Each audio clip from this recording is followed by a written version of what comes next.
Alright lads, today we're doing the fuel pump timing on a Volkswagen Transporter T4 with the 2.5 litre diesel 5-cylinder engine fitted.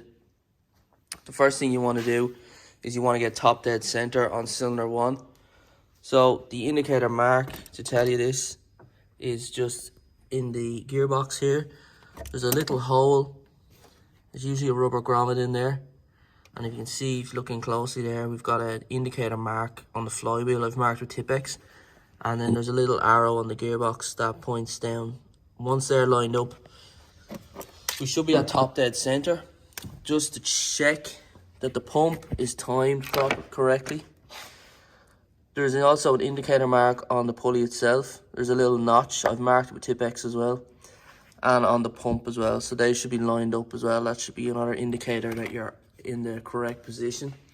And just to triple check, I have the rocker cover off here so I can see the cam lobes are up, and that means the valves are closed. So it should be cylinder 1 at top dead center. The next thing I'm going to do, I'm going to remove the vacuum pump here just so I can get in here. This bolt on the pump, this one with the copper washer, I'm going to remove that and fit my dial gauge. So to remove this bolt, it's just a 12mm. Just take it out.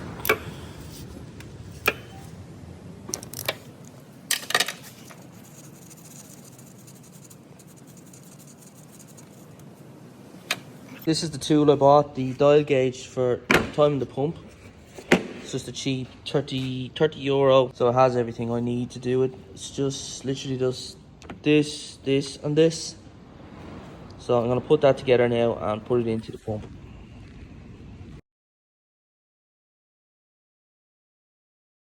I have the timing tool set up now. I'm ready to go. It's working here, as you can see. I'm going to screw it into the pump now. So, it goes in like that.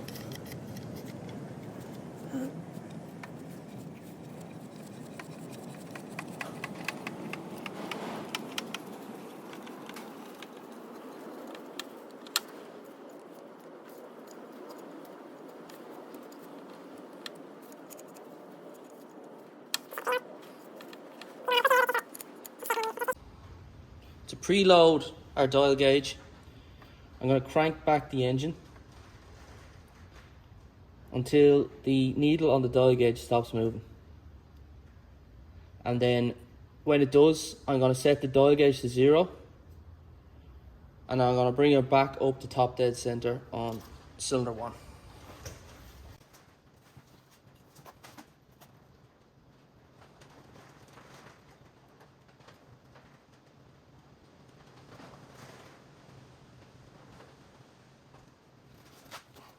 Here.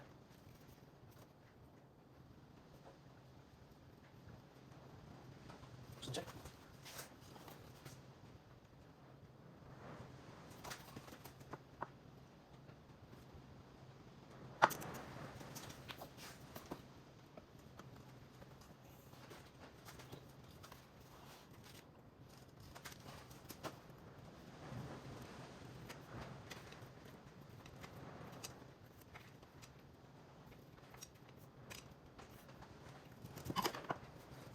Okay, so we're back at top dead center now. So if we take a look at our dial gauge here, we can see that we are 2 degrees out. We are looking for 0.55 mil, and what we're showing on the gauge is 0.53. So we're going to make a fine adjustment on the pump, just a minor adjustment. So to do that, what we're going to do is we're going to loosen off this locking pin bolt. It's a 10mm, and then there's it's holding a shim. So we'll remove the shim. That'll allow us to tighten the bolt up to lock the pump. And then we will be able to loosen the camshaft pulley. So just loosen the bolt, and that way then the camshaft pulley will move freely from the camshaft itself. And we can put our spanner on the pump pulley and make the fine adjustment just to make up that 2 degrees on our dial gauge. So I'm going to go ahead and do that now. Like I said, it's a 10mm. When you eventually find it, you're just going to slacken the bolt off. So there it is. It's like a horseshoe clip shim. Tighten the bolt back up to lock fully in place on the pump.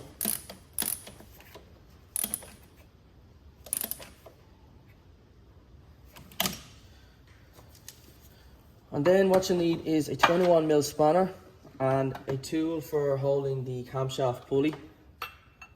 I don't have one of them, so I want to be rough and ready. I'm going to use a vice grips. I wouldn't recommend doing this because you could damage the camshaft itself. So slacken this off now. Just a turn or two, it doesn't need to be that loose. So what we're going to do now is just make a fine adjustment. So I put our spanner on the pulley. I'll put this in a better place.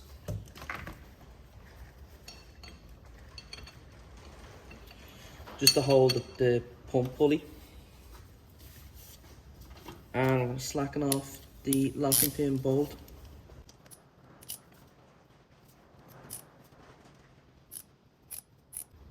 Okay, so our dial gauge moved there.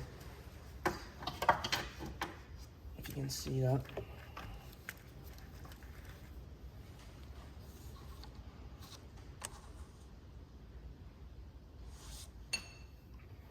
So we're going to get that 0.55mm on the dial gauge just by moving the spanner.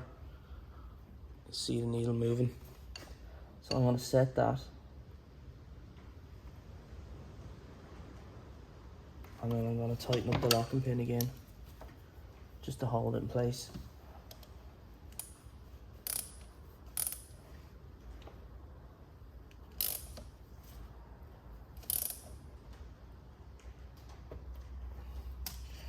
Okay,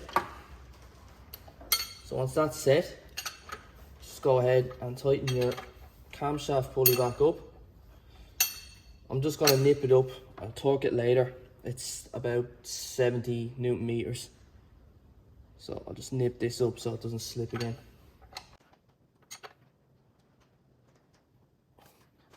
Now,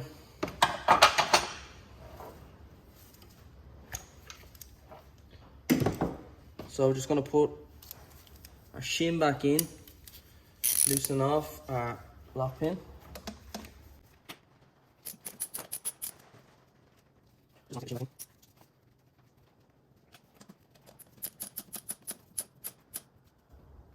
Yeah, doesn't have to be rabbit tight either, just to hold the shim really. The shim just stops the locking pin from engaging the lock obviously. So what we're going to do next then is double check our work. So what we're going to go ahead and do is the same thing to set up the gauge. So I'm going to crank the engine anti-clockwise to bring the dial gauge around to 0. So it should hit 0. Around about here, it should stop. I'll double check. Go back then, back to top dead center, and we should come back up to 0.55mm.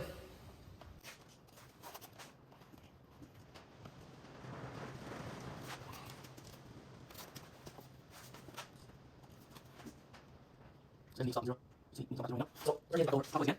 Back to top dead center. And should get check out back for you. Yeah, that's all. Yep. So that is the pump timed. Next step now is to just finish putting the engine back together, and we'll get her running, get her going.